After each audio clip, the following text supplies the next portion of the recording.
ಯಾಕಮ್ಮೆ? ನಾನು ಹಾಲು ಕುಡಿಯಕ್ಕಿಲ್ಲ, ಅದ್ ನಮ್ಗೆ ಇಷ್ಟ ಇಲ್ಲ. ಮರ್ತೋಗ್ಬಿಟ್ಟಿದೆ ಕಣಮ್ಮೆ, ನಿಂಗೆ ಹಾಲು ಹಿಡಿಯಕ್ಕಿಲ್ಲ ಅನ್ನೋದು. ನಿಂಗೆ ಈಗ ಹಾಲು ಬೇಡವಾ? ನಿನ್ ಪಾಲಿಂದವೇ ನಾನೇ ಕುಡ್ಕತೀನಿ ಬಿಡು.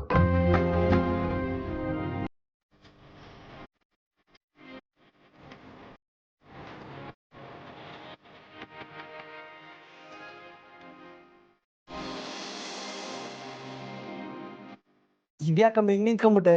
ಅದು ನಿಮ್ ಕಾಲಿಗೆ ಬಿದ್ದು ನಮಸ್ಕಾರ ಮಾಡ್ಕೋಬೇಕಂತೆ. ಅದೆಲ್ಲ ಏನು ಬೇಡ ಕಣಮ್ಮೆ, ಬಾ ಕೂತ್ಕ. ಪರವಾಗಿಲ್ಲ, ನಾನ್ ಮಾಡ್ತೀನಿ, ಅದು ಸಂಪ್ರದಾಯ ಅಂತೆ. ನೋಡಮ್ಮೆ, ನಂಗೆ ಅದ್ರ ಮೇಲೆಲ್ಲ ನಂಬಿಕೆ ಇಲ್ಲ. ನಾನೇ ಹೇಳ್ತಾವಂತಾನೆ ಬಿಡು. ಇಲ್ಲ, ಚಿಕ್ಕತ್ತೆ ಹೇಳ್ ಕಳ್ಸವ್ರೆ, ನಿಮ್ ಕಾಲಿಗೆ ಬಿದ್ದು ನಮಸ್ಕಾರ ಮಾಡ್ಕೋಬೇಕು.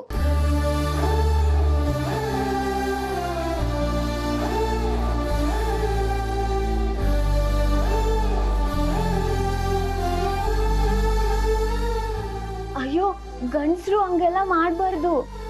ಮತ್ತೆ ನೀನ್ ಮಾಡ್ದೆ? ನೋಡಮ್ಮೆ, ನನ್ನ ದೃಷ್ಟಿಲಿ ಗಂಡು ಹೆಣ್ಣು ಇಬ್ರು ಒಂದೇಯ. ಕಷ್ಟನ ಸುಖನ ಸಮನಾಗಿ ಹಂಚ್ಕೋಬೇಕು. ಅಂದಮೇಲೆ ಇದ್ರಲ್ಲೂ ಸಮ ಇರ್ಬೇಕಲ್ವೇ?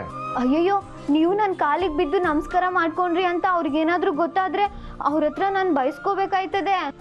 ನೋಡಮ್ಮೆ, ಈ 4 ಗೋಡೆ ಮಧ್ಯದಲ್ಲಿರೋದು ನಾನು ನೀನು ಇಬ್ರೇಯ. ಇಲ್ಲಿ ಏನೇ ಆದ್ರೂ ನಾನು ನೀನೇ ಹೇಳ್ಬೇಕು. ಇದನ್ನ ನೀನು ಹೇಳಕ್ ಹೋಗ್ಬೇಡ, ನಾನು ಹೇಳಕ್ ಹೋಗಲ್ಲ. ಅದ್ ಸರಿ, ಈ ನರಸಿಂಹಸ್ವಾಮಿ ಅಂದಲ್ಲ, ಅವ್ರು ಯಾರು? ಅಯ್ಯೋ, ಅವ್ರು ಗೊತ್ತೇ ಇಲ್ವೇ? ಅವರು ದೊಡ್ಡ ಕವಿಗಳು, ನಮ್ಮ ಮಂಡ್ಯದವ್ರೆ. ನಮ್ಮ ಮಂಡ್ಯದೆಲ್ಲ ಹಾಡು ಬರೆಯೋದ್ರಲ್ಲಿ ನಮ್ಮ ಪ್ರೇಮಣ್ಣ ಫೇಮಸ್ ಅನ್ಕೊಂಡಿದ್ದೆ. ಒಂದ್ ನಿಮಿಷ.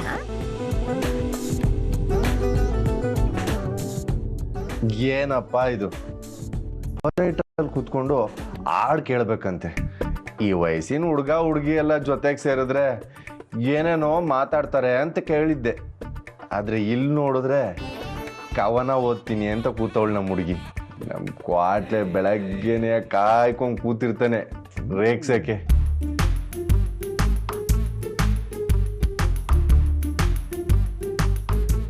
ಅವರು ತುಂಬಾ ಕವನಗಳು ಬರ್ದಿದ್ದಾರೆ, ಅದ್ರಲ್ಲಿ ನನಗಿಷ್ಟ ಆಗಿರೋದು ಹೇಳ್ತೀನಿ.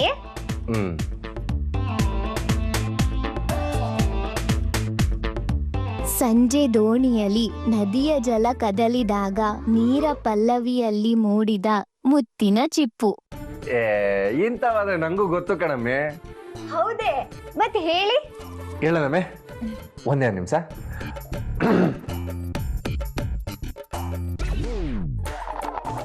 ಒಪ್ಕೊಂಬಟ್ಲು ಕಂಡ್ಲ ಪ್ರೀತಿ ಮಾಡೋಕೆ, ಹೂ ಅನ್ಬಿಟ್ಲು ಕಂಡ್ಲ ಚಿಂತೆ ಇನ್ನೇಕೆ, ಕೆರೆ ಕಟ್ಟೆ ಎಲ್ಲ ತುಂಬಿದಷ್ಟು ಆಗೋಯ್ತು, ಬರಗಾಲದಲ್ಲೂ ಸೋನೆ ಸುರಿದಂಗಾಯ್ತು, ಎಲ್ಲಾನು ಉಲ್ಟ ಪಲ್ಟ ಕಾಣ್ತದೆ ಕಾಣ್ತದೆ.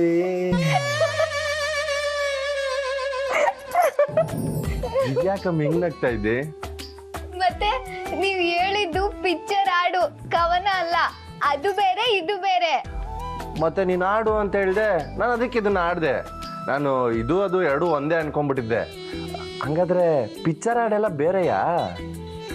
ನನಗ್ ಗೊತ್ತಿರೋದ್ ಬರೀ ಪಿಕ್ಚರ್ ಹಾಡೆಯಾ? ಹೋಗ್ಲಿ ಬಿಡಿ, ಇನ್ನೊಂದ್ ಕವನ ಹೇಳ್ತೀನಿ, ಕೇಳಿಸ್ಕೊತೀರಾ?